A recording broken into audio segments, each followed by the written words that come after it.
Hey guys, welcome back to Vigoroso, DC. And right now I am at the Ulysses S. Grant Memorial right in front of the Capitol building. And this is actually one of my favorite memorials in the entire DC metro area. And I will tell you all about it on this windy Sunday afternoon here in November. So let's get started. So here is the statue of Ulysses S. Grant in front of us. However, the entire memorial is more than just this statue. Right behind me is this.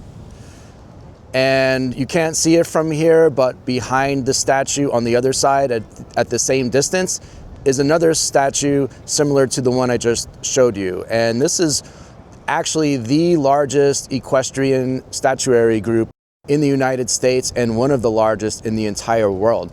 And I will show you the area it is in. So if I turn this direction, here's the Capitol building, and then we keep moving.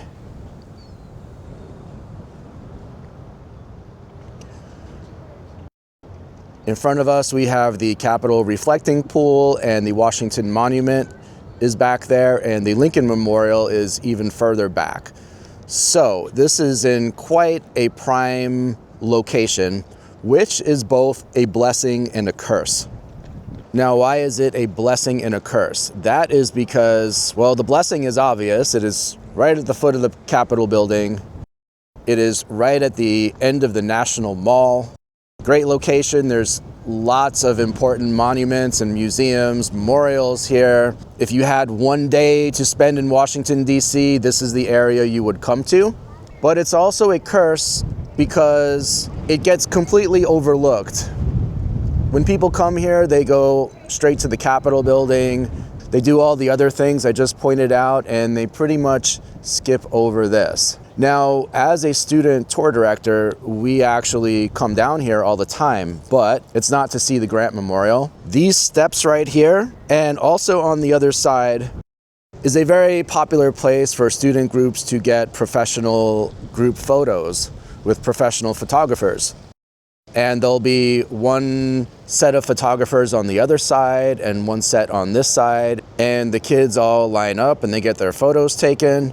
And more often than not, when they're finished, they will go directly over there to the Capitol building to get a Capitol tour. And there's really no time to stop and look at this memorial in those situations because it takes a while to walk over to the entrance line at the Capitol. You have to go around to the back of the building. So that's a bit of a trek, and it is Capitol Hill. It is a literal hill, so you kind of have to go up this hill and over. And then you have to get on the security line and wait on the security line. And then even once you're inside the building, then there are some more steps to go through until you can actually start your tour. So in the end, there's just no time for this memorial.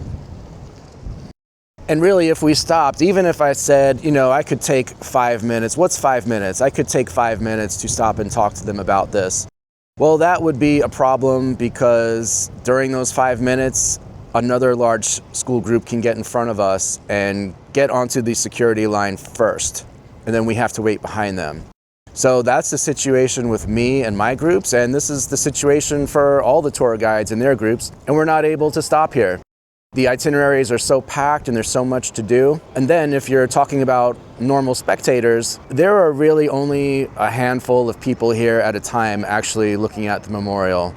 Right now, at this moment, I don't know, it feels like there's maybe under 10.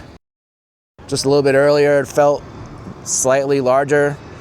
But really, there are never many people here to see the memorial at one time. Now, go 2 miles straight, and you have the Lincoln Memorial, and it is always packed. There are always lots of people at the Lincoln Memorial. Everyone sees the Lincoln, but not Grant. So the location is both a blessing and a curse.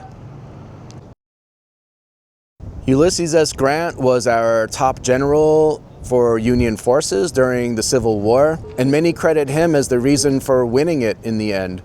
And later he became a 2-term president himself. And then around the end of the 20th century, Many veterans who served under him wanted a memorial, and they petitioned the government to create a memorial.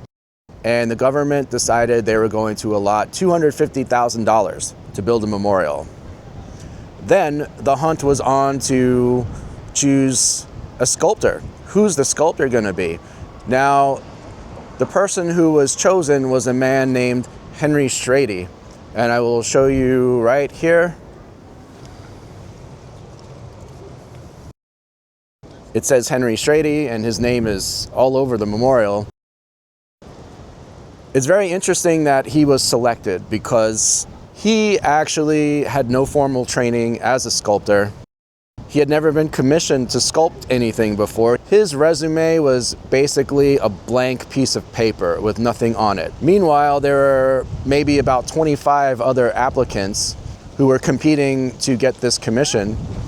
And these are all well-established sculptors who had full resumes.